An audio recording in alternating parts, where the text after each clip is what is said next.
Let's go live now to Sydney. Labor frontbencher Jason Clare joins me live. Jason Clare, good to see you. The government says it may not achieve its surplus after all. That's entirely understandable, isn't it? Well, look, I'm still assuming that they'll deliver a surplus in May.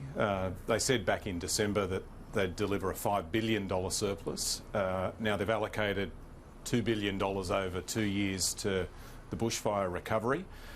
So we'll have to wait and see what comes in May. But that doesn't mean everything's hunky-dory. The economy is weak, everyone knows that.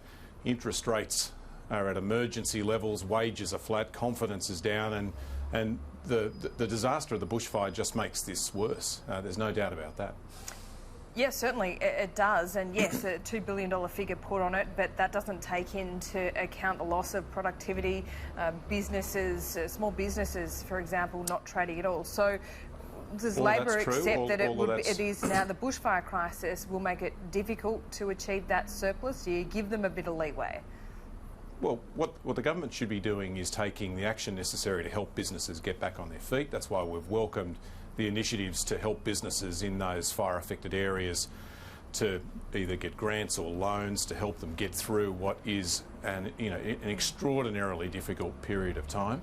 But right across the economy, there's a hell of a lot more the government can do.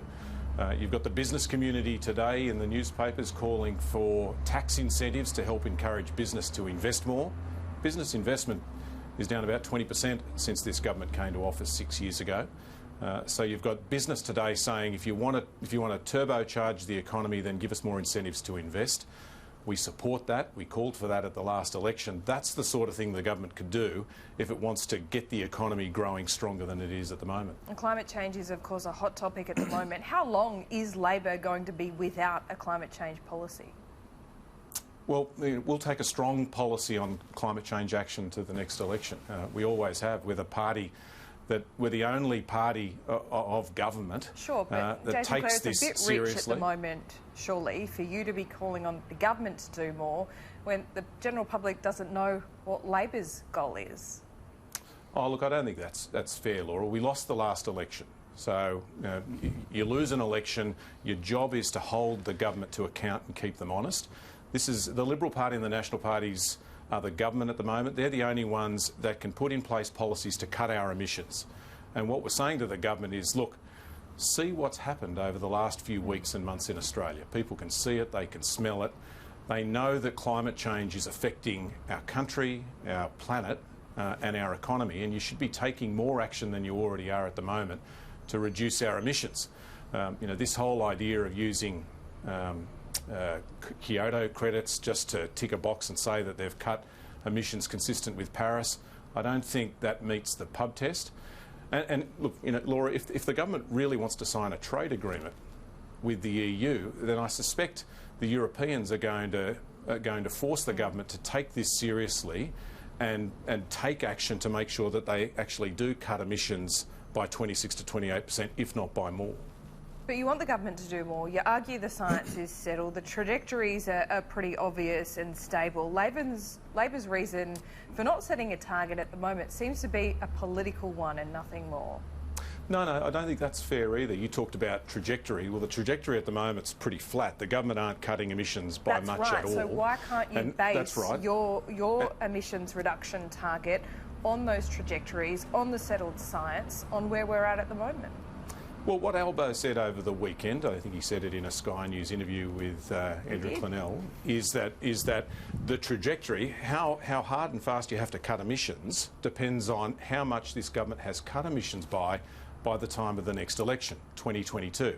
It's much harder to cut emissions by 45% by 2030 if you've only got 5 years to do it than if you have 10 or 15. Where we will be at in 2 years' time? Well, we live in hope that Scott Morrison, Angus Taylor and this government might actually do something in the aftermath of the fires that this country's gone through over the last few weeks and months, and that they might be forced by public opinion as well as by a whole raft of other factors to put in place some policies that will help cut emissions this year, next year and the year after that. Albo, as you pointed out in that interview with Andrew Clennell at the weekend, said it was a mistake to continue with the same policies unamended from 2016 to 2019. Was it also a mistake to pretend there wasn't a cost involved? Well, I think we made lots of mistakes. That's why we lost the election, and there's a hell of a lot of people around the country, I suspect at the moment, wishing that we'd won that election, because you've seen an absence of leadership from this government over the last few weeks and months as the bushfires have ravaged the country. What Albo is saying is, if you lose an election, you've got to go back to the start, review everything, make sure that you don't make the same mistakes again.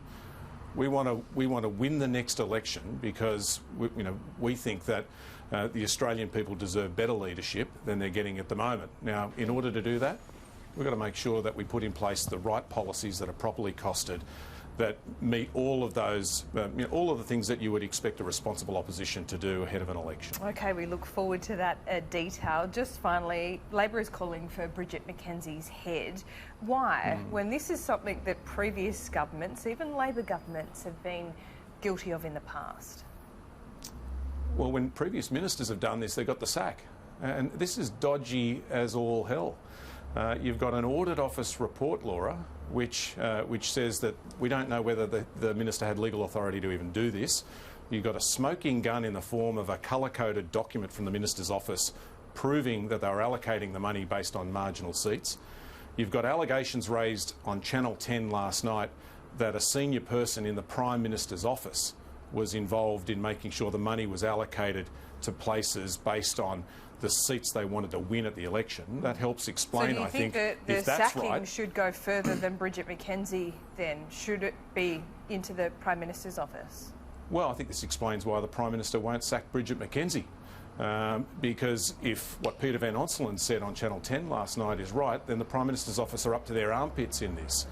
And if they don't sack her, and if she doesn't quit, then this is just going to be a weeping sore. It's going to be a distraction for the government when Parliament returns, and it's just going to be a reminder for everybody in the country how dodgy this government is.